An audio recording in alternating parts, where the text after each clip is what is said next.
आज हम लोग करने वाले रैपिड पीवाईक्यू सीरीज, जिसमें हम लोग करेंगे क्लास 10th के कैलोरीमेट्री चैप्टर के पीवाईक्यूज के क्वेश्चंस। तो सबसे पहले क्वेश्चन, अगर आप ये सीरीज पूरी अंत तक देखते हैं तो फिर आपका बहुत अच्छे से रिवीजन हो जाएगा और क्वेश्चन एग्जाम में आने के इससे काफ़ी ज़्यादा चांसेस है, तो फिर इसको मिस बिल्कुल भी मत करिएगा। तो आते हैं पहले वाले क्वेश्चन पे। पहला क्वेश्चन कह रहा है specific heat capacity of x is 1900 joule per kg per degree Celsius means. देखिए स्पेसिफिक हीट कैपेसिटी क्या होता है। स्पेसिफिक हीट कैपेसिटी होता है कि एक केजी के लिए पर यूनिट मास और पर यूनिट डिग्री सेल्सियस या पर यूनिट टेम्परेचर बढ़ाने के लिए आपको जितनी भी एनर्जी चाहिए होती है वो स्पेसिफिक हीट कहलाती है।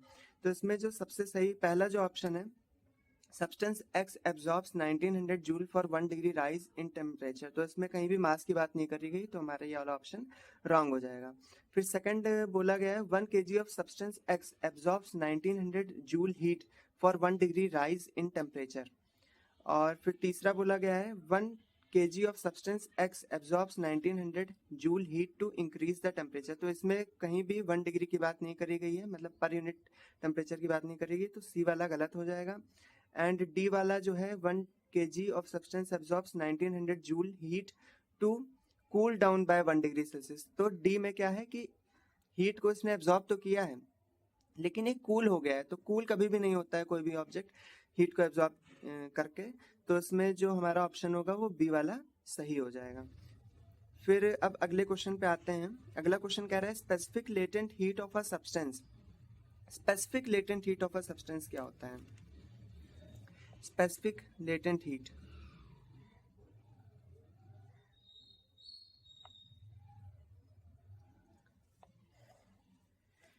ये वो हीट होती है जो कोई भी सब्सटेंस अपना स्टेट को चेंज करने के लिए, लेटेंट हीट क्या होती है? लेटेंट हीट छुपी हुई हीट होती है, तो ये टेम्परेचर को नहीं बढ़ाती है, ये स्टेट को चेंज करने के लिए हेल्प करती है। तो पर यूनिट मास जितनी भी एनर्जी चाहिए होती है, जितनी भी हीट चाहिए होती है ताकि कोई भी सब्सटेंस अपना हीट चेंज कर सके, उसी को क्या बोलते हैं? Specific latent heat. तो ये क्या है कि इसका मास जो लेटेंट हीट होती है वो m इंटू एल होती है, जहां पे l क्या होता है? स्पेसिफिक लेटेंट हीट होता है। अब ये जो स्पेसिफिक लेटेंट हीट होता है किस पे डिपेंड करता है? मास पे बिल्कुल भी डिपेंड नहीं करता है। मास पे पूरी लेटेंट हीट डिपेंड करती है, पर स्पेसिफिक लेटेंट हीट नहीं डिपेंड करती है। ये पर यूनिट मास जितनी भी हीट चाहिए होती है सब्सटेंस को, सब्सटेंस का चेंज करने के लिए स्टेट, वो होता है। तो इसमें सबसे पहला जो ऑप्शन है is directly proportional to the mass, तो ये तो कट गया। Is directly proportional to the change in temperature, नहीं, चेंज इन टेम्परेचर तो होता ही नहीं है स्टेट चेंज में। डिपेंड्स ऑन द मटेरियल, हाँ ये वाला सही ऑप्शन है। फोर्थ जो है is inversely proportional to the mass, ये वाला ऑप्शन भी गलत हो जाएगा क्योंकि मास से इसका कोई रिश्ता नाता नहीं होता है। तो ये था सेकंड क्वेश्चन। अब आते हैं हम लोग थर्ड क्वेश्चन पे। थर्ड क्वेश्चन ये बोल रहा है a metal piece of 420 gram present at 80 degree Celsius is dropped in water और 80 gram of water present at 20 degree Celsius in a calorimeter of mass 84 gram.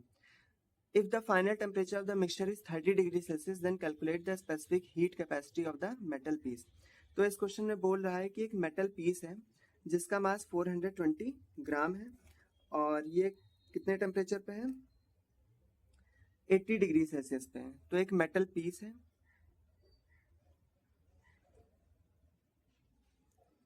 इसका मास 420 ग्राम है और ये 80 डिग्री सेल्सियस पे पहले था। अब इसको 80 ग्राम वाटर में क्या कर दिया गया है?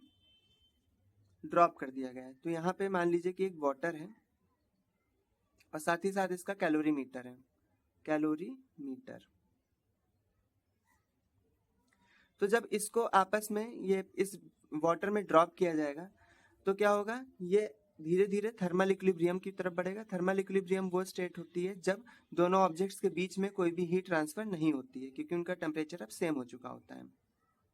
तो धीरे धीरे क्या होगा? इसका टेम्परेचर घटेगा और ये इन दोनों का टेम्परेचर क्या होगा? बढ़ेगा। इन सभी का टेम्परेचर जो फाइनल टेम्परेचर बोला गया वो है 30 डिग्री सेल्सियस। तो if the final temperature is 30 degree Celsius, then find the specific heat capacity of the metal piece. Specific heat capacity निकालना है मेटल पीस का। तो देखिए इसमें आखिर हो क्या रहा है, इसमें हम लोग लगाएंगे principle of calorimetry. Principle of calorimetry, principle of calorimetry क्या बोलता है, heat given by the hotter object is equal to heat taken by the colder objects. Colder objects यहाँ पे क्या है, 30 डिग्री सेल्सियस पे वाटर है और 30 डिग्री सेल्सियस पे कैलोरीमीटर भी था। कैलोरीमीटर कॉपर का बना हुआ होता है। तो सबसे पहले हम लोग क्या निकालेंगे, हीट गिवन निकाल लेते हैं। Heat given by metal piece, कि मेटल पीस ने कितना हीट दिया है। तो ये कितना आ जाएगा, एम सी डेल्टा टी। इसका मास कितना है, 420 ग्राम। इसका सी, स्पेसिफिक हीट कैपेसिटी हमें नहीं पता है, तो स्पेसिफिक हीट कैपेसिटी को स्मॉल सी से ही डिनोट कर देंगे। और डेल्टा टी कितना हो रहा है, ये 80 डिग्री सेल्सियस से 30 डिग्री सेल्सियस जा रहा है, तो यहाँ पे हो जाएगा 80 माइनस 30, तो 420 इंटू सी इंटू 50 जूल, ये आ गया। अब हम लोग क्या निकालेंगे, हीट गिवन हो गया, अब हीट टेकन निकालेंगे। हीट टेकन, दो लोग हीट यहाँ पे ले रहे हैं, एक तो वाटर है, तो वाटर के लिए क्या लगेगा, एम सी डेल्टा टी, और इसका जो मास दिया गया है, वाटर का मास है 80 ग्राम। स्मॉल सी की वैल्यू दी गई है वाटर के लिए 4.2 joule per kg per degree Celsius, यहाँ पे मिसप्रिंट हो गया, पर ग्राम होना चाहिए, इनटू डेल्टा टी। तो डेल्टा टी यहाँ पे कितना हो रहा है, ये 20 डिग्री सेल्सियस पे था और अब ये कहाँ चला गया, 30 डिग्री सेल्सियस पे, तो फिर 10 डिग्री का फर्क आया। तो यहाँ पे इसको कर लेंगे। अब आते हैं हीट टेकन बाय कैलोरीमीटर।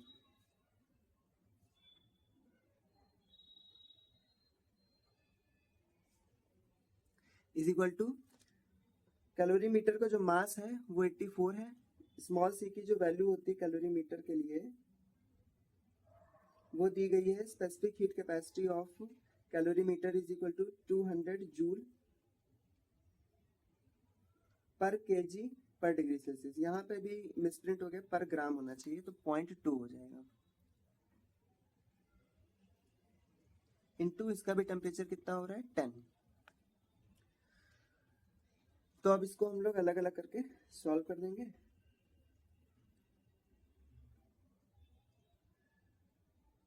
तो यहाँ पे आ जाएगा हमारा ये, और ये डेसिमल चला गया, 8 2 16 1 32 33 336 0 जूल, और यहाँ पे इससे ये गया तो फिर आ जाएगा 168 जूल।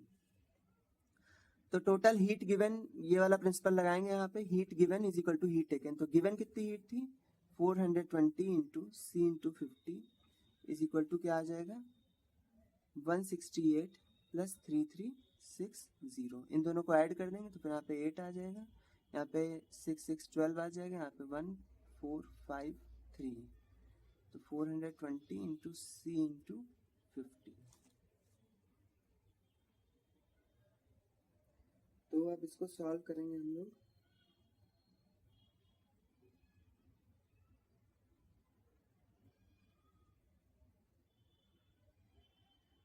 तो यहाँ पे आ जाएगा 3528 divide by 420 then again divide by 50, तो सी की वैल्यू आ जाएगी 0.168 जूल पर ग्राम पर डिग्री सेल्सियस।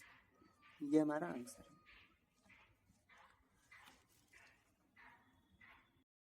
अब आते हैं हम लोग अपने अगले क्वेश्चन पे। अगला क्वेश्चन कह रहा है, why does it become colder after hailstorm than during or before the hailstorm? तो hailstorm के बाद ठंडा क्यों हो जाता है, सराउंडिंग्स ठंडी क्यों हो जाती है, ये इसमें पूछा गया है। तो इसका आंसर होगा कि after hailstorm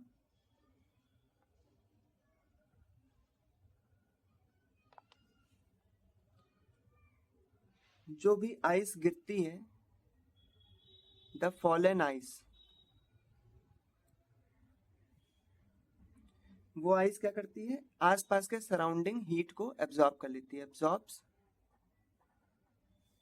the surrounding heat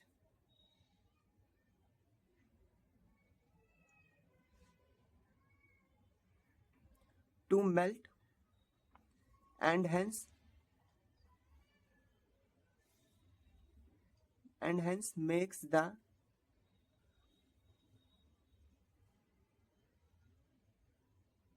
surroundings colder.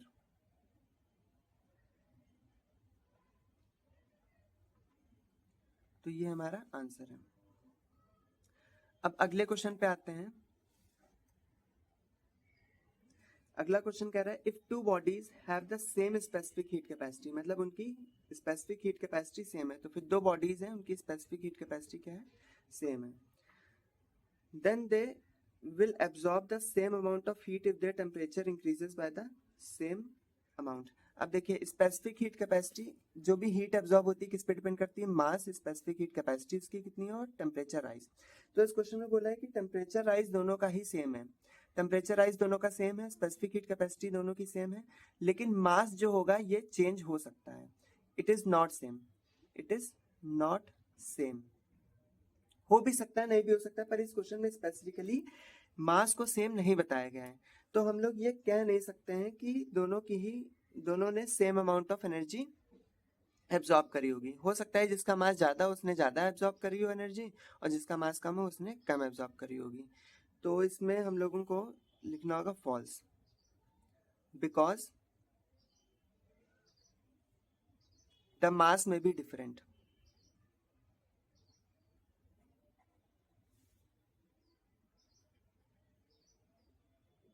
And greater is the mass, and greater the mass of substance,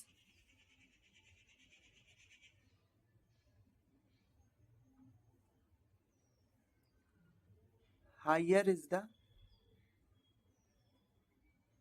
heat absorbed.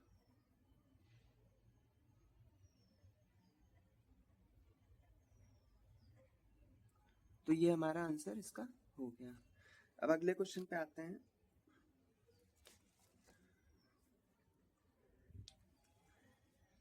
Give an important reason for copper to be used as a material for calorimeter.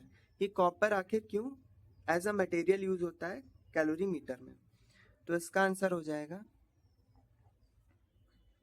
The reasons for copper being used as a material for the calorimeter because of low specific heat capacity, low specific heat capacity।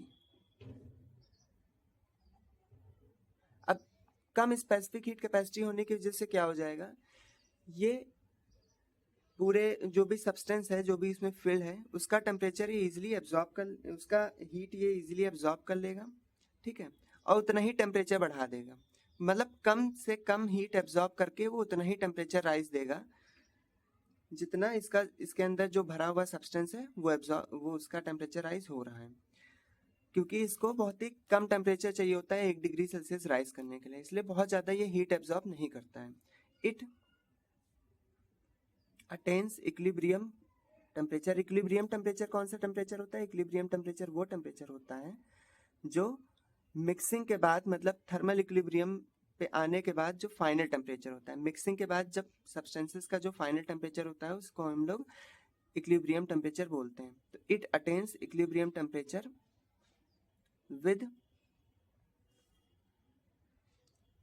A very low absorbing of heat.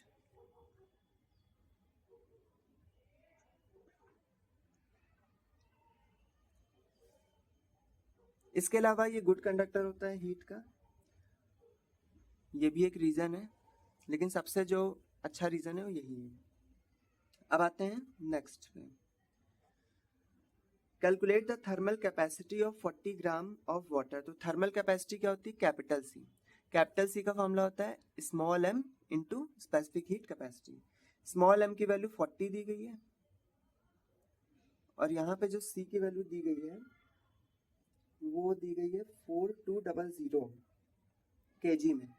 Joule per kg per degree Celsius में, पर हमें यहाँ पे जो मास दिया गया है ये ग्राम में दिया गया है, तो हम लोग ऐसा कर सकते हैं कि इसको हम लोग केजी में चेंज कर लें, क्योंकि जो हमें डेटा वहाँ का दिया गया है वो केजी का ही है।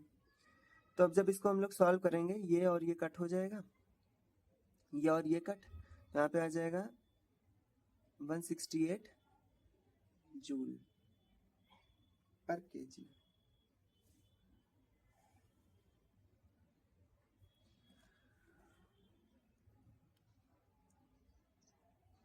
तो ये हो गया जूल पर डिग्री सेल्सियस होगा, इसकी यूनिट जो होती है जूल पर डिग्री सेल्सियस, क्योंकि ये कैपिटल सी है। तो अब हम लोग आते हैं अपने नेक्स्ट क्वेश्चन पे। ये क्वेश्चन कह रहा है कि water is used in car radiators because, कि वाटर क्यों यूज किया जाता है कार रेडिएटर्स में। तो इसका सीधा कारण यही है, डी ऑप्शन है इसका, कि अगर उसकी स्पेसिफिक हीट कैपेसिटी हाई रहेगी तभी वो क्या करेगा, कम टेम्परेचर राइज करते वक्त भी वो ज्यादा एनर्जी एब्जॉर्ब करेगा, इसलिए उसकी कूलिंग इफेक्ट काफी ज्यादा हाई होती है वाटर की। वाटर 1 डिग्री सेल्सियस बढ़ाने में ही 4200 जूल एब्जॉर्ब कर लेता है, तो उसकी कूलिंग कैपेसिटी बहुत अच्छी होती है। अब आते हैं नेक्स्ट क्वेश्चन पे कि if water absorbs 4000 joule heat to increase the temperature of 1 kg water through 1 degree Celsius, then the specific heat capacity of water. तो इसकी स्पेसिफिक हीट कैपेसिटी क्या हो जाएगी। तो स्पेसिफिक हीट कैपेसिटी क्या होती है कि जितनी भी उसने हीट एब्जॉर्ब करी है, जितनी भी हीट इतना जूल एब्जॉर्ब किया है पर केजी पर डिग्री सेल्सियस, एक डिग्री सेल्सियस टेम्परेचर बढ़ाने के लिए जितनी भी उसने हीट एब्जॉर्ब करी है पर यूनिट मास, उसी को हम लोग स्पेसिफिक हीट कैपेसिटी बोलते हैं। पर जो हमारा ऑप्शन में जो ये डेटा दिया गया है वो ग्राम वाला भी दिया गया है, तो उसको हम लोग ग्राम में कैसे चेंज करेंगे, जूल पर केजी लिखा है तो इसको हम लोग इस तरीके से लिख सकते हैं, और डिग्री सेल्सियस भी नीचे लिखेंगे क्योंकि यहाँ पे इनवर्स है। 4000 जूल, केजी को हम लोग क्या लिख सकते हैं, 10⁻³ ग्राम पर डिग्री सेल्सियस। अब इसको ऊपर ट्रांसफर कर देंगे 10⁻³ और ये कैंसिल हो जाएगा, तो यहाँ पे आ जाएगा हमारा 4 जूल पर ग्राम पर डिग्री सेल्सियस। तो हमारा ये जो सी वाला ऑप्शन है ये सही है।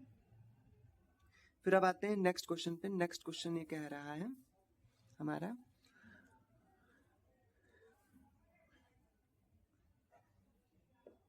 Thermal capacities of substance A and B are same. Thermal capacity दोनों की सेम है, ए और बी की। थर्मल कैपेसिटी मतलब कि capital C. If mass A is more than the mass B, mass A जो है वो ज्यादा है मास बी से, उनकी थर्मल कैपेसिटीज सेम है, मतलब कैपिटल सी की वैल्यू।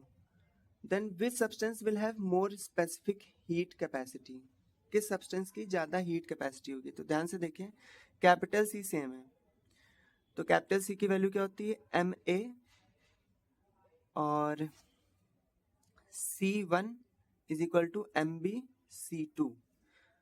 अब क्योंकि यहाँ पे एम ए क्या है, ज्यादा है, तो यहाँ पे हम लोग इस तरीके से लिख सकते हैं M A by M B is equal to C2 by C1। अब क्योंकि यहाँ पे एम ए ज्यादा है, तो ज्यादा के सामने क्या आएगा, ज्यादा वाली फिगर आएगी, मोर वाली फिगर आएगी, ग्रेटर फिगर। तो यहाँ पे C2 is greater than C1 हो जाएगा, तो ये हमारा आंसर है। तो इट मीन्स कि जो बी की स्पेसिफिक हीट कैपेसिटी है वो ए से ज्यादा हो जाएगी, ग्रेटर हो जाएगी। फिर पूछा है which substance will show greater rise in temperature if the same amount of heat is supplied to both. अगर same amount of heat supply करेगी दोनों में तो किसका टेम्परेचर ज्यादा राइज होता दिखाई देगा। तो इससे पहले वाले क्वेश्चन में भी डिस्कस किया था कि जिसकी स्पेसिफिक हीट कैपेसिटी कम होती है, जैसे ए की कम है, तो इसमें ज्यादा राइज ऑफ टेम्परेचर हमें देखने को मिलेगा। तो substance B will show greater rise in temperature, greater rise in temperature,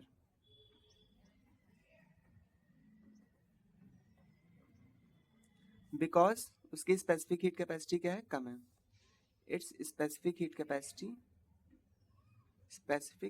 heat capacity is low, lower than A, lower than B. Substance A होगा, ए की कम है, substance A lower than B. तो ये हमारा ये वाला क्वेश्चन हो गया है। अब आते हैं हम लोग अपने नेक्स्ट क्वेश्चन पे। तो नेक्स्ट क्वेश्चन बोल रहा है calculate the total amount of heat energy required to melt 200 gram of ice at 0 degree Celsius to water at 100 degree Celsius. तो इस क्वेश्चन में बोला गया है कि हमें वो कितनी एनर्जी चाहिए ताकि एक 200 ग्राम की आइस क्यूब है उसको हम लोग 100 ग्राम of water 100 degree Celsius of water में चेंज कर सकें। तो इसमें दो कन्वर्जन हो रहे हैं। पहला तो ये जो आइस है ये किस में चेंज हो जाएगी, 0 डिग्री वाली आइस जो है वो 0 डिग्री सेल्सियस वाले वाटर में चेंज हो जाएगी। फिर 0 डिग्री सेल्सियस वाला जो वाटर है वो 100 डिग्री सेल्सियस वाला वाटर बन जाएगा। तो इसमें दो कन्वर्जन हो रहे हैं। पहला तो स्टेट चेंज हो रहा है, फिर दूसरा टेम्परेचर राइज हो रहा है। तो जब स्टेट चेंज होता है तो हम लोग क्या लगाते हैं, ml लगाते हैं, और जब टेम्परेचर राइज होता है तो फिर क्या लगाते हैं हम लोग, mc डेल्टा टी लगाते हैं। तो जो टोटल हीट आती है हमारी वो क्या आ जाएगी, ml plus mc delta T. तो ml m हम लोग कॉमन ले सकते हैं, तो m की वैल्यू यहाँ पे दी गई थी 200, तो फिर हम लोगों ने यहाँ पे क्या लिख दिया, 200 लिख दिया। अब इसके बाद क्या हो रहा है, L बचेगा और with in bracket C plus delta T बचेगा। M की जगह पे हमें ग्राम ही यूज करना है क्योंकि जो क्वेश्चन में जो डेटा दिया गया है C और L की जो वैल्यू दी गई है यहाँ पे वो पर ग्राम वाली दी गई है, तो हमें इसको चेंज करने की जरूरत नहीं है, SI यूनिट में बदलने की जरूरत नहीं है इसको। तो यहाँ पे क्या हो जाएगा, 336 प्लस 4.2 इंटू 100 ही हो जाएगा। यहाँ पे क्या हो जाएगा 200 और विद इन ब्रैकेट 336 प्लस 420, इसको थोड़ा सा सॉल्व कर देंगे तो ये जूल में आंसर आ जाएगा। जूल से अगर हमें किलो जूल में चेंज करना है तो 1000 से डिवाइड कर देंगे तो डेसिमल क्या हो जाएगा, 3 प्लेसेस इधर शिफ्ट हो जाएगा, तो ये हमारा फाइनल आंसर आ जाएगा। अब आते हैं नेक्स्ट पे, state the principle of the calorimetry. Principle बताना है कैलोरीमेट्री का। तो प्रिंसिपल क्या होता है कैलोरीमेट्री का, according to the principle of calorimetry the heat given by the hotter substance is equal to the heat absorbed or taken by the colder substance when they are at the thermal equilibrium।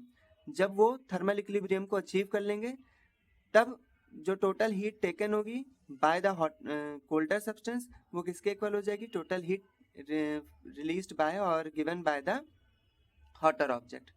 फिर second जो इसमें question पूछा गया है वो है name the material use for making a calorimeter. Calorimeter बनाने के लिए एक मटेरियल का नाम बताइए, तो वो हो जाएगा हमारा कॉपर। फिर पूछा गया name one characteristic property of the material chosen for making the calorimeter. Calorimeter बनाने के लिए कॉपर की ऐसी कौन सी कैरेक्टरिस्टिक प्रॉपर्टी, तो इसका रीजन हो जाएगा लो स्पेसिफिक हीट कैपेसिटी।